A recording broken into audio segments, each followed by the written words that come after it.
Hello बच्चों, let's say this question. Successive ionization energies of an element X are given below in kilocalorie.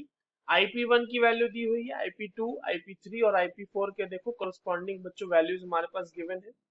पूछा ये जा रहा है कि इलेक्ट्रॉनिक कन्फिग्रेशन इस एलिमेंट का क्या होगा और जो चार प्रोबेबल इलेक्ट्रॉनिक कन्फिग्रेशन हो सकते हैं वो भी हमारे पास दिए हुए हैं। तो चलिए इन चारों के ऑप्शंस को एक एक करके एनालाइज करेंगे। पर सबसे पहले हम ये देख लेते हैं कि इस क्वेश्चन को सॉल्व करने के लिए हमारे पास कौन से की कॉन्सेप्ट की जानकारी होनी चाहिए।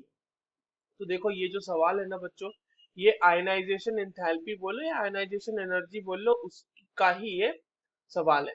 तो आयनाइजेशन एनर्जी किसे कहते हैं, फटाफट ये समझते हैं कि अगर किसी भी आइसोलेटेड गैसियस एटम के आउटर मोस्ट शेल से आपको इलेक्ट्रॉन निकालना है और उस इलेक्ट्रॉन को निकालने में जितनी एनर्जी आपको देनी पड़े वो कहलाती है आयोनाइजेशन एनर्जी।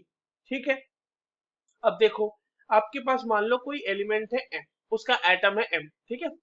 उसमें आपने दिया IP1 और वहां से बनाएंगे हम लोग M प्लस, यानी कि एक इलेक्ट्रॉन निकला M प्लस बन गया। उसके बाद यहाँ पे फिर से आप एनर्जी दोगे तो ये IP2 लेगा और यहाँ से ये बनाएगा M2 प्लस। फिर आप इसको एनर्जी दोगे, ये बनाएगा IP3, ये यहाँ से बनेगा M3 प्लस। और फिर यहाँ पे आप IP4 दोगे तो ये बन जाएगा M4 प्लस। अब ये देखिए, जैसे जैसे आप कैटायन बनाते हैं या फिर आप इसको इस तरह से समझो कि इलेक्ट्रॉन को किसी भी न्यूट्रल एटम से निकालना थोड़ा आसान है एज कंपेयर्ड कि उसके हम लोग चार्ज आयंस ले लें। तो अगर हम इन जनरल बात करें तो IP1 से बड़ी वैल्यू होती है IP2 की, फिर होती है IP3 की और फिर होती है IP4 की। तो ये हो गई आपके पास एनर्जी की वैल्यूज। ठीक है, इस तरह से एनर्जी की वैल्यूज बढ़ती जाती है। एक और इसका एक्सप्लेनेशन ये है कि जैसे जैसे आप इलेक्ट्रॉन निकालते जाते हैं एटम से उसका साइज धीरे धीरे छोटा होते जाता है। तो छोटे एटम के अंदर से इलेक्ट्रॉन निकाल पाना थोड़ा मुश्किल होता है, दैट इज वाई हम लोग ये ट्रेंड फॉलो करते हैं।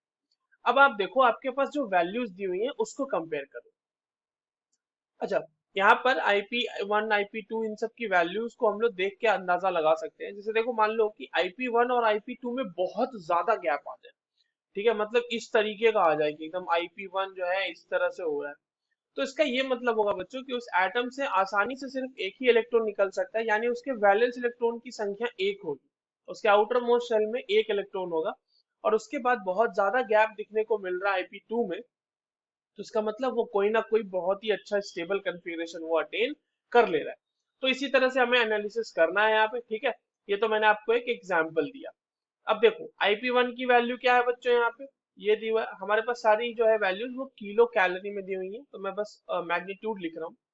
तो 165 है इसके पास।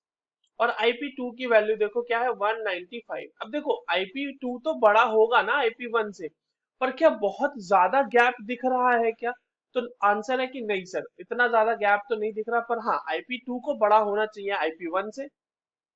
तो मैं जो उस गैप की बात कर रहा था कि बहुत ज्यादा बड़ा हो जाए तो स्टेबल कन्फिग्रेशन देख लेंगे। तो देखो यहाँ पे IP1 और IP2 की वैल्यूज को देख के ये पता लग पा रहा है कि जो भी हमारा एलिमेंट है या जो भी हमारा एटम है उसमें से हम दो इलेक्ट्रॉन तो निकाल सकते हैं।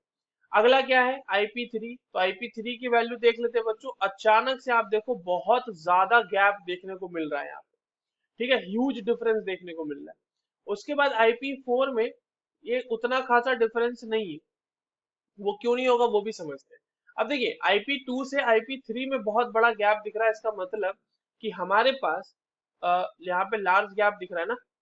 इसका मतलब कि हमारे पास जो भी एलिमेंट है उसके वैलेंस इलेक्ट्रॉन कितने होंगे बच्चों, वैलेंस इलेक्ट्रॉन होंगे 2, वो आसानी से निकल सकते होंगे। अब अपने ऑप्शंस की तरफ चलिए। अब आप यहाँ पर देखो फोर्थ ऑप्शन, सॉरी फोर्थ कह रहा हूँ मैं, फर्स्ट ऑप्शन देखो। फर्स्ट ऑप्शन में दिया हुआ है लास्ट में 3s2 3p2, यानी उसके आउटर मोस्ट शेल में चार इलेक्ट्रॉन है। उसको निकाल सकते हैं चारों को, चारों आसानी से, इतना तो निकलना मुश्किल होगा। ठीक है, तो हालांकि इसके केस में जब हम इस तरह से इलेक्ट्रॉन निकाल रहे होंगे तो IP1 IP2 और IP3 में उतना ज्यादा गैप आपको देखने को नहीं मिलेगा, पर हाँ सक्सेसिव इंक्रीमेंट होगी वैल्यूज ऑफ एनर्जी में। तो ये तो हमारा आंसर नहीं हो सकता। सेकंड वाले में देखिए एक ही वैलेंस इलेक्ट्रॉन है, मैंने तो यहाँ लिख रखा है कि वैलेंस इलेक्ट्रॉन दो होने चाहिए, तो ये भी नहीं होगा। क्योंकि अगर दो एक है ना यहाँ पे, सेकंड ऑप्शन में एक ही वैलेंस इलेक्ट्रॉन है तो एक निकालने के बाद बहुत बड़ा गैप दिखना चाहिए था, तो वो तो हमें IP1 और IP2 में दिखा नहीं।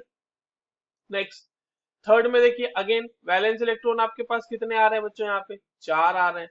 तो सक्सेसिव इंक्रीमेंट देखने को मिलेगा, पर उतना ज्यादा गैप वाला सीन नहीं होगा कि एकदम अचानक से बढ़ ही जाएगा।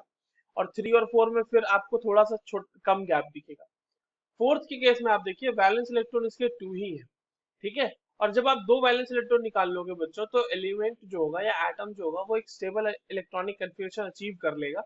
और उसको फिर आप जब डिस्टर्ब कर दोगे इतना सारा एनर्जी देके जो IP3 वाला है, उसके बाद वो थोड़ा अनस्टेबल हो जाएगा। तो फिर ऑल्दो एटम का साइज छोटा हो जाएगा, इसलिए एनर्जी तो हमें सफिशिएंट अमाउंट में देनी पड़ेगी, पर इसीलिए IP3 और IP4 के बीच में उतना बड़ा गैप आपको देखने को नहीं मिलेगा।